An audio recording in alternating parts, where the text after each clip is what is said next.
अब हमारा दूसरा टॉपिक है absorption of drugs. Absorption of drugs का ये मतलब है कि हमारी ड्रग का ट्रांसफ़र साइट ऑफ एडमिनिस्ट्रेशन से ब्लड स्ट्रीम में हो जाता है। यानी कि हमने जो ड्रग माउथ के ज़रिए ली थी या इंट्रावीनसली ली थी या इंट्रामस्कुलर तरीके से ली थी, वो अब उस जगह को छोड़ के सिस्टमिक सर्कुलेशन में आ चुकी है, ब्लड स्ट्रीम में आ चुकी है और अब ब्लड का हिस्सा बन चुकी है। एब्जॉर्प्शन ऑफ ड्रग्स 3 तरह के कैरेक्टरिस्टिक्स पर डिपेंड है। पहला एनवायरनमेंट, दूसरा कैरेक्टरिस्टिक्स, तीसरा रूट। एनवायरनमेंट कौन सी? एनवायरनमेंट उस जगह की एनवायरनमेंट जहाँ से ड्रग एब्जॉर्ब हुई है। अब ड्रग कहाँ से एब्जॉर्ब हुई है? ड्रग इंटेस्टाइन से एब्जॉर्ब हुई है या ड्रग कहीं और से हुई है? तो उस जगह की जो एनवायरनमेंट थी वो भी एब्जॉर्प्शन ऑफ ड्रग्स में मैटर करती है।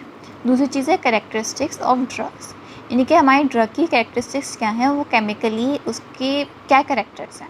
वो लिपोफिलिक है या वो हाइड्रोफिलिक है, वो आयनाइज्ड है या अनआयनाइज्ड है, उसकी जो भी कैरेक्टरिस्टिक्स हैं वो भी एब्जॉर्प्शन ऑफ ड्रग्स को इन्फ्लुएंस करती हैं। तीसरी हमारे पास है रूट ऑफ एडमिनिस्ट्रेशन, कि हमने किस जगह किस तरीके से ड्रग को बॉडी में इंट्रोड्यूस करवाया था। कुछ रूट्स बहुत इफ़ेक्टिव होते हैं, कुछ स्लो होते हैं, कुछ फास्ट होते हैं, तो ये चीज़ भी एब्जॉर्प्शन ऑफ ड्रग्स को इन्फ्लुएंस करती है। अब हम देखेंगे कि ड्रग की एब्जॉर्प्शन किन किन मैकेनिज़्म से होती है। हमारी बुक में जो मैकेनिज़्म डिस्कस किए हैं उनमें सबसे पहले है पैसिव डिफ्यूजन। पैसिव डिफ्यूजन का मतलब है हमारी ड्रग का transfer area of high concentration से एरिया ऑफ लो कंसनट्रेशन से हो जाएगा। यानी हमारे पास ये ब्लड स्ट्रीम है, ब्लड स्ट्रीम में हमारे पास बहुत सारा ड्रग पड़ा हुआ है, लेकिन उसके साथ ही हमारे पास एक टिश्यू है। इस टिश्यू में बहुत स्मॉल क्वांटिटी में ड्रग है, यानी कि ये बहुत लो कंसनट्रेशन है और यहाँ पे बहुत हाई कंसनट्रेशन। तो ड्रग क्या करेगा, सिंपली ब्लड स्ट्रीम को छोड़ के वो टिश्यू में ट्रांसफ़र हो जाएगा डाउन द कंसनट्रेशन ग्रेडियंट। अब पैसिव डिफ्यूजन भी हमारे पास दो तरीके से हो सकती है। एक होती है वाटर सॉल्यूबल के लिए,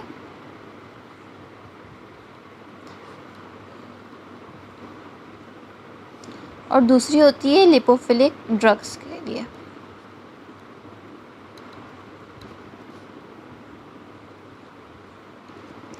वाटर सॉल्यूबल वो ड्रग्स होती हैं जो आराम से वाटर में घुल जाती हैं, सॉल्यूबल होती हैं। लिपोफिलिक ड्रग्स वो होती हैं जो कि वाटर में सॉल्यूबल नहीं होती और वो लिपिड लविंग होती है। लिपो का मतलब लिपिड और फिलिक का मतलब लविंग, वो लिपिड लविंग होती हैं। तो वाटर सॉल्यूबल ड्रग्स का ट्रांसफ़र पैसिवली ऐसे होता है कि हमारी जो सेल मेम्ब्रेन होती है उसमें एक पोर होता है जिसे हम कहते हैं एक्वस पोर।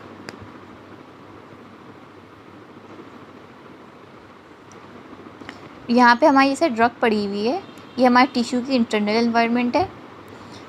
वाटर सॉल्यूबल ड्रग्स क्या करेंगी, वो यहाँ पे आएंगी, वो यहाँ से एक्वस पोर से कांटेक्ट करेंगी, एक्वस पोर इनके लिए खुलेगा और ड्रग का ट्रांसफ़र हो जाएगा सेल के अंदर, ड्रग सेल के अंदर आ जाएगी। ये हो गया वाटर सॉल्यूबल। अब लिपोफिलिक ड्रग्स का ट्रांसफ़र कैसे होता है? लिपोफिलिक ड्रग्स क्योंकि लिपिड लविंग होती हैं और हम सबको पता है कि हमारी जो सेल मेम्ब्रेन है वो बनी होती है लिपिड से, फॉस्फोलिपिड से बनी हुई होती है, तो वो तो ईज़िली ट्रांसफ़र कर लेंगी। वाटर सॉल्यूबल ट्रांसफ़र नहीं कर सकती थी क्योंकि वो लिपिड हिटिंग होती हैं। लिपोफिलिक ड्रग्स ईज़िली इस सेल मेम्ब्रेन्स को क्रॉस कर सकती हैं। वो यहाँ पे आएंगी, उनको किसी एक्वस पोर की, किसी चैनल की कोई ज़रूरत नहीं होगी, वो सिंपली सेल मेम्ब्रेन को क्रॉस करके सेल के अंदर आ जाएंगी। जैसे यहाँ हमारी बुक में एक डायग्राम के ज़रिए पैसिव डिफ्यूजन दिखाया है, इसमें देखें ये है water soluble drug. Water soluble drug यहाँ एक्सटर्नल एनवायरनमेंट में आई सेल के पास, उसने एक्वस पोर के ज़रिए मेम्ब्रेन को क्रॉस किया और वो अंदर आ गई। जबकि लिपिड सॉल्यूबल किसी एक्वस पोर की, किसी भी चैनल की ज़रूरत नहीं पड़ी, उसने सिंपली सेल मेम्ब्रेन को क्रॉस किया और वो सेल के अंदर आ गए। दूसरा मैकेनिज़्म है हमारे पास फैसिलिटेटेड डिफ्यूजन। फैसिलिटेटेड डिफ्यूजन नाम से पता चल रहा है कि ये खुद से नहीं हो रही, कोई ऐसी चीज़ है जो इस डिफ्यूजन को फैसिलिटेट कर रही है, उसको पॉसिबल बना रही है। अब ये क्या चीज़ है? फैसिलिटेटेड डिफ्यूजन कुछ हमारे मेम्ब्रेन में ख़ास तरह की ट्रांसमेम्ब्रेन प्रोटीन्स होती हैं जो ड्रग को एक्सटर्नल एनवायरनमेंट से इंटरनल एनवायरनमेंट में ट्रांसफ़र करवाती है। जैसे हमारी बुक में एक डायग्राम है, ये ड्रग हमारे पास आया सेल के बाहर एक्सटर्नल एनवायरनमेंट में। अब ना ये एक्वास्पोर के ज़रिए क्रॉस कर रहा है और ना सिंपली वो खुद क्रॉस हो रहा है सेल मेम्ब्रेन के ज़रिए। वो क्या कर रहा है, वो यहाँ पे आ रहा है, उसको एक ड्रग ट्रांसपोर्टर मिल रहा है, एक स्पेशल ट्रांसमेम्ब्रेन प्रोटीन्स मिल रही हैं जो कि मेम्ब्रेन में एम्बेडेड होती हैं। वो उससे आके मिला, वो उसने कॉम्बिनेशन बनाया, ड्रग ने कॉम्बिनेशन बनाया इन प्रोटीन्स के साथ, और इन प्रोटीन्स ने ड्रग की मूवमेंट करवा दी इनसाइड द सेल।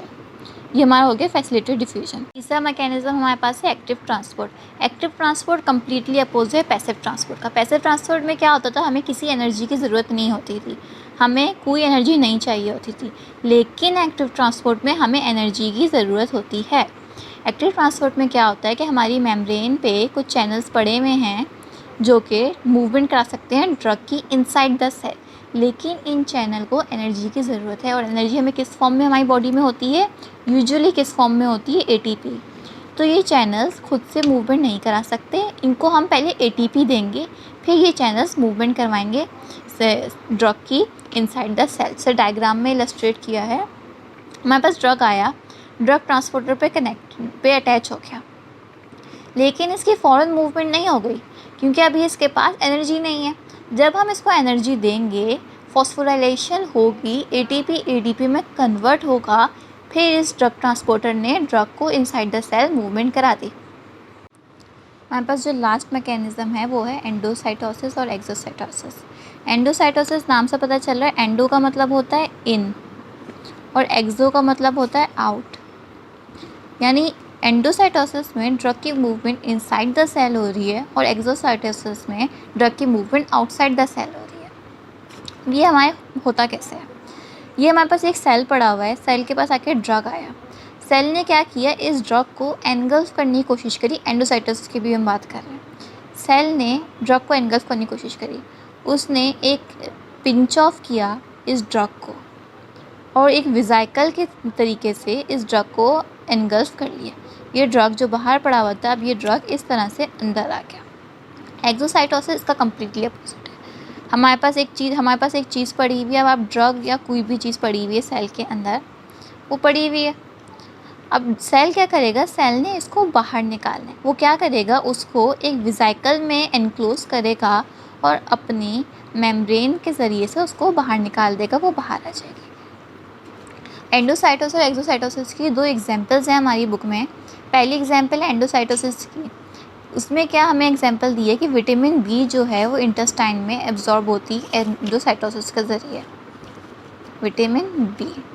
और एक्सोसाइटोसिस में हमारे पास क्या एग्जांपल आती है, न्यूरोट्रांसमीटर्स हमारे पास कुछ स्पेशलाइज्ड प्रोटीन्स होती हैं जो एक्शन पोटेंशियल में पार्ट लेती हैं। अभी हमारे पास सिर्फ जितना हमने इतना समझना है कि न्यूरोट्रांसमीटर्स हमारे पास एक्सोसाइटोसिस के ज़रिए रिलीज़ होती हैं सेल में से, और विटामिन बी एब्जॉर्ब होती है सेल में एंडोसाइटोसिस के ज़रिए। जैसे यहाँ पे एक डायग्राम बनी हुई है, हमारे पास एक लार्ज ड्रग मॉलिक्यूल आया।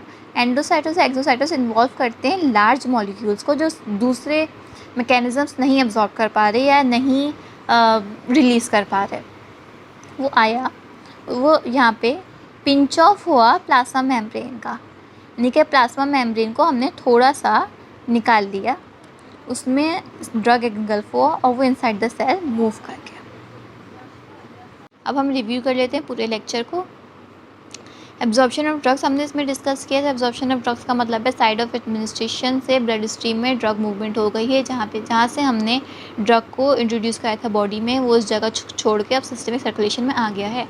अब ये 3 तरह की चीज़ों पे डिपेंड करता है, environment of the site of absorption, यानी कि जीआईटी में वो कहाँ पे एब्जॉर्ब हुआ है, वो स्टमक में एब्जॉर्ब हुआ है, वो इंटेस्टाइन में एब्जॉर्ब हुआ है, वो इंटेस्टाइन के किस हिस्से में एब्जॉर्ब हुआ है, उसकी जो एनवायरनमेंट है एसिडिक है, बेसिक है, उस पर बहुत अफेक्ट है एब्जॉर्प्शन ऑफ ड्रग्स का।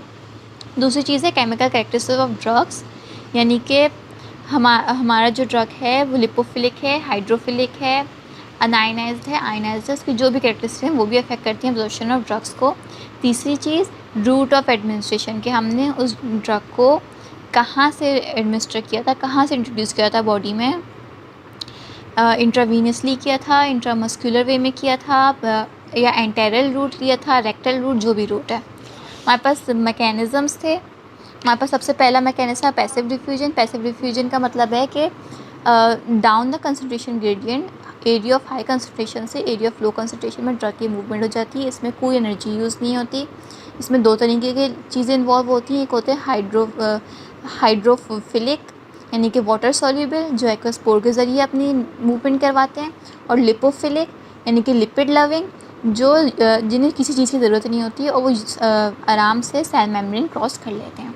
दूसरी चीज़ हमारे पास थी फैसिलिटेटेड डिफ्यूजन। फैसिलिटेटेड डिफ्यूजन नाम से पता चल रहा है कि कोई चीज़ है जो इस डिफ्यूजन को फैसिलिटेट करवा रही है, और वो चीज़ क्या है, ट्रांसमेम्ब्रेन स्पेशल प्रोटीन्स हैं, उनसे ड्रग आके कंबाइन होता है और वो ड्रग को सेल के अंदर फेंक देती हैं। इसकी एक ये चीज़ है कि ये सैचुरेटेड हो सकता है। अगर ये एक सैचुरेटेड है, इस पर पहले से एक ड्रग लगा हुआ है, तो वो दूसरा ड्रग उस पर आके नहीं अटैच हो सकता, वो अपनी डिफ्यूजन नहीं करवा सकता। तीसरी चीज़ हमारे पास थी एक्टिव ट्रांसपोर्ट। एक्टिव ट्रांसपोर्ट में हमें एनर्जी की ज़रूरत होती है। हमारे पास ड्रग ट्रांसपोर्टर्स तो हैं, लेकिन जब तक इन ड्रग्स ट्रांसपोर्टर्स को एनर्जी नहीं मिलेगी, वो ट्रांसफ़र नहीं करवाएंगे उस ड्रग का। ATP ADP में कन्वर्ट होगा, फॉस्फोराइलेशन होगी, फिर जाके हमारी ड्रग की मूवमेंट होगी। तीसरी चीज़ हमारे पास थी एंडोसाइटोसिस और एक्सोसाइटोसिस। एंडोसाइटोसिस का मतलब है कि हमने एक लार्ज ड्रग मॉलिक्यूल को एनगल्फ कर लिया, उसकी सेल मेम्ब्रेन हमने पिंच करी अब सेल की, और वो ड्रग एनगल्फ हो गया। और एक्सोसाइटोसिस कम्प्लीटली इसके अपोजिट है। ये जो अंदर वेसिकल बन रहा है, वैक्यूल बन रहा है, उसको हम बाहर फेंक देंगे, तो उसे कहेंगे हम एक्सोसाइटोसिस। यहाँ पे हमारा एब्जॉर्प्शन ऑफ ड्रग्स एंड होता है। अगर आपके पास कोई भी क्वेश्चंस हैं तो कमेंट्स में प्लीज़ पूछिएगा।